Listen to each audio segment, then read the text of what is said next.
आपने अक्सर सुना होगा कि रियल एस्टेट से पैसा बनता है। ये सही भी है, लेकिन असली सवाल ये है, कौन सी प्रॉपर्टी लें? कहाँ पैसा इन्वेस्ट करें? जिस रेट पे प्रॉपर्टी ले रहे हैं, वो सही है या नहीं? या ऐसा तो नहीं है कि आप ठगे जा रहे हैं? मैं हूँ सीए अंकुर अग्रवाल और इस वीडियो में आप जानेंगे कि कैपिटल एप्रिसिएशन के लिए किस तरह की प्रॉपर्टी सबसे उपयुक्त होती है। संग में ये भी देखेंगे कि लीगल तरीके से वेरीफाई करने के लिए क्या-क्या पॉइंट्स हैं। फ्रॉड से या लीगल डिस्प्यूट से कैसे बचें, प्रॉपर्टी की सही वैल्यू को कैसे हम लोग निकालें।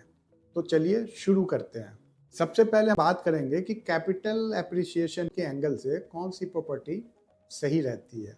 देखिए, डेवलपिंग एरिया मतलब सिटी के बाहर अगर आप रेजिडेंशियल प्लॉट लेते हैं तो वहाँ कैपिटल एप्रिसिएशन के काफ़ी चांसेस होते हैं। इसके अलावा अंडर कंस्ट्रक्शन फ्लैट्स जो रेरा रजिस्टर्ड हैं वहाँ इन्वेस्ट करना भी फायदेमंद हो सकता है। टायर 2 सिटीज़ में भी रियल एस्टेट इन्वेस्टमेंट एक अच्छा मुनाफे का सौदा हो सकता है। प्रॉपर्टीज जिसमें रेंटल प्रेजेंट में ज़्यादा मिलेगा, वहाँ पे एप्रिसिएशन के चांसेस थोड़े कम होते हैं। तो इन चीज़ों पे हम ध्यान रखेंगे तो उस तरह की प्रॉपर्टीज़ को आइडेंटिफाई कर सकते हैं जिनमें फ्यूचर में कैपिटल ग्रोथ की संभावना काफ़ी है। प्रॉपर्टी का लीगली सही होना बहुत ज़रूरी होता है कि अगर किसी प्रॉपर्टी में इन्वेस्ट कर रहे हैं तो लीगल एंगल से क्या-क्या चेक पॉइंट होना चाहिए। सबसे पहले हम देखेंगे कि प्रॉपर्टी का टाइटल क्लीन होना चाहिए। इसके लिए हमें कम से कम पिछले 20-25 सालों का उसका ओनरशिप और टाइटल चेक करना चाहिए। इससे काफ़ी हद तक क्लियरिटी मिल जाती है। इसके बाद हमें चेक करना चाहिए लैंड यूज़ और जोनिंग क्लियरेंस। इसका मतलब ये होता है कि प्रॉपर्टी का जो यूज़ है या लैंड का जो यूज़ है वो रेस्ट्रिक्टेड ना हो। अगर एग्रीकल्चर पर्पस के लिए वो लैंड है तो आप उसका कमर्शियल इस्तेमाल नहीं कर सकते हैं। अगर हम अंडर कंस्ट्रक्शन फ्लैट में इन्वेस्ट कर रहे हैं तो बिल्डर का रेरा रजिस्ट्रेशन देखना बहुत ज़रूरी है। इसके बाद हमें चेक करना है इनकम्बरेंस सर्टिफिकेट, अगर प्रॉपर्टी पे पहले से कोई लोन या मॉर्गेज तो नहीं है। और लास्ट में हमें देखना चाहिए म्युनिसिपल का approvals like completion certificate, occupancy certificate. Municipal से जो है ये प्रॉपर्ली सैंक्शनड होना चाहिए। अब हमारा नेक्स्ट पॉइंट है कि प्रॉपर्टी की वैल्यू को कैसे चेक करें। हमें ये चेक करना चाहिए कि सर्किल रेट और मार्केट रेट में कितना ज़्यादा डिफरेंस है। अगर ये डिफरेंस बहुत ज़्यादा है तो थोड़ी ज़्यादा सतर्कता बरतने की ज़रूरत होती है। संग में नियर बाई एरिया का लास्ट 6 मंथ का रजिस्ट्री ऑफिस से उसका रजिस्ट्री रेट देखना चाहिए।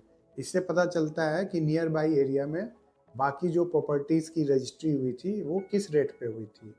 बैंक वैल्यूएशन रिपोर्ट भी एक अच्छा माध्यम है। बैंक वैल्यूएशन भी एक आपको सही एस्टीमेट दे पाता है उस प्रॉपर्टी के प्राइस या वैल्यू के बारे में।